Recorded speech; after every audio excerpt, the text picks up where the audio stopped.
Steve, this was not a championship matchup or the championship team that we thought was going to come out of the 25 season. What is your reaction to the Oklahoma City Thunder being crowned champions? When they finally won, I'll admit I was not very impressed. To me, their path playing the Grizzlies in round one, which was a nothing of a team, then playing the Nuggets in round two, little banged up, whatever. It was impressive. That was probably their most impressive win these playoffs, was when they beat the Nuggets going through the, previous champions in round two. And then going through the Timberwolves, I was like, all right, Anthony Edwards and Julius Randle, they kind of lost the step in those in the Western Conference Finals. Anthony Edwards did not play well. And then they go into this battle against a team who is one of the biggest underdogs in finals history. No one expected them to be there, right? I found something that speaks directly to why maybe I might not be as impressed about the Thunder winning, Cam, and I want you to bring us back to double screen here because I want to see your reaction to this. Mm-hmm. David Stern was the commissioner for most of my life. There were only 8 different champions over the 30 years that he was the commissioner of the NBA. Adam Silver has been the commissioner for 12 years. There have been 9 different champions. I grew up in a dynasty era, and we're in a parity era now. We're in an era where there is so much unpredictability with each season, as we've seen in the last few years, that a new team winning shouldn't be unimpressive. It should be as impressive as anything because they've done something that clearly there isn't a single team right now that is the best, because there have been 5 different freaking teams that have won the finals over the last 5 years. So maybe I haven't given them the flowers that they deserve, but just due to the way that they got there, it just seems it's like it doesn't taste like sweet victory to me. It's almost like a soft golf clap, and I'm like, you know what? Good for you guys. I mean, to be fair to the Thunder, that's the benefit of being the 1 seed.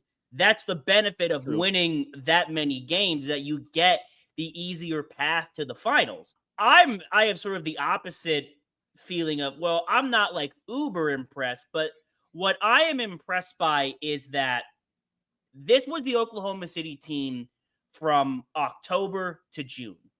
There was no difference. There was no fall off. There was no change in game plan. This was the team we saw all season, and that was a team we saw at the end. Before I get too deep into the Thunder, I want to touch on the Pacers a smidge. The Pacers redefined their perception of who they are as a team for at least the next half decade, at least. Because going into this season, even going into the postseason, no one believed in Indiana. No one was putting any stock in them. Even the last, 2 or 3 years with making pretty good playoff runs, the consensus was still, it's Indiana. There's not enough juice there. They're not good enough. No one's going to say that anymore. No one is going to come out here and say Tyrese Halliburton is the most overrated player in the NBA. Pascal Siakam, I think, just put himself in an elite category of number 2 options who can be number 1 options. In the likes of Jaylen Brown. We had talked about even like today, Desmond Bane kind of being in that role. That's now where Pascal Siakam is at, where it was just, he's an all-star, he's pretty good, to now, no, this is someone who can be a legitimate option on your team. Rick Carlisle putting himself in brand new conversations as a coach, not like top 5 conversations, but he's had 2 of the most impressive playoff runs in NBA history, and they're under his command. So the Pacers have rewrote their own destiny for a while, and that should be noted. Oklahoma City also, I think, won a little differently in a sense of like, we normally see one super duper star, like an iconic all-time player, along with another made guy, for lack of a better term, and pieces that just fit perfectly, or just like role players that mesh. What they have done is everyone buys in. It's all vibes, and it is all self-belief, I guess, for lack of a better term. And the best team does not always win the finals, but this year they did. That's my number one biggest takeaway. Like, there are years like 2015 where I think that Cavs team and LeBron was better than Golden State at the time. But obviously, Golden State won doesn't always mean that the team who wins the championship is the best team. I think that's the case this season. Like I said earlier, they were the best team from start to finish. We were also, Steve, vocal advocates of they're too young. They have no veteran presence. They have no experience. They have beaten those allegations. I think now going forward, we may be more apprehensive on giving out the award of you're too young, you're not going to be able to do it, because they just proved it. Because again, it is not so much now in the new style of the NBA, it is not so much let's rally behind one, maybe two guys and have them carry us. It's now, no, everyone's going to do their part. Everyone's going to have a specific role. Everyone knows exactly where they are needed and what they need to do. And it's just impressive to see that from, again, start to finish, they had the same pace, the same style, the same defense, the same aggressive attitude.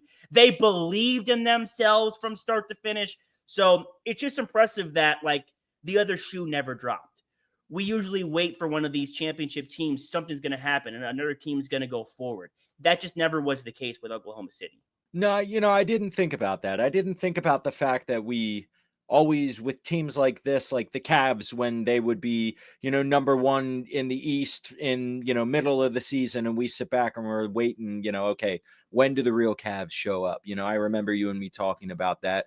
But another point that you made that I also think kind of speaks to, maybe I'm not quite a boomer, but I'm kind of stuck in that in between era, is typically an iconic superstar is the person that is the leader and the person that is, they're winning with, right? We've seen, the Nikola Jokic's, the Giannis Antetokounmpo's, LeBron, Steph Curry, and even going back to when I really got into basketball, it was always Tim Duncan, Kobe Bryant, Shaq. It was always those perennial superstars that were, we unfortunately now don't get to see, except unless they're, seeing a game from Pantheon guys. Correct.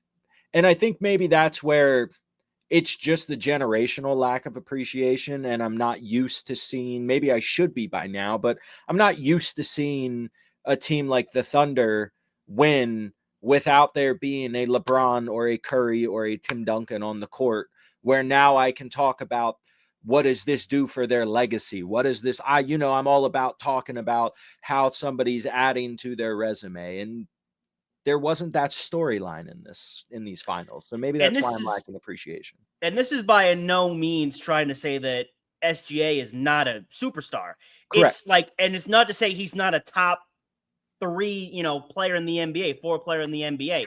It's just, he's not a, like you said, he's not an all-time, guy. Like I said, you said, a LeBron, a Steph, or whoever. But maybe in the making, I guess. Yeah. I guess we'll see. Listen to the sound. I listen to the sound.